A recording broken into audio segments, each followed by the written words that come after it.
สิครับวันนี้วันที่16นะครับสิงหาคม2558ลูกค้ามาติด MX สีแดงอีก1คันนะครับ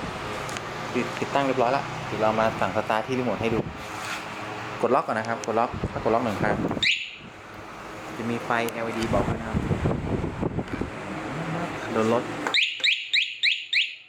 กดล็อก2ครั้งโดนรถไม่ร้องนะครับไม่ร้องอยู่มีคนมาแทงรูกุญแจนะครับบิดปุ๊บ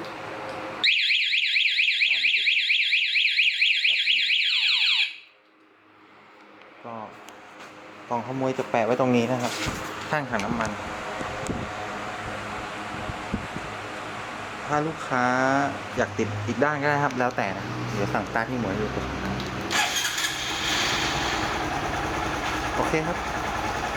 ก็เว็บไซต์นะครับ gm2u.com นะครับเบอร์โทร0858686711โอเคครับ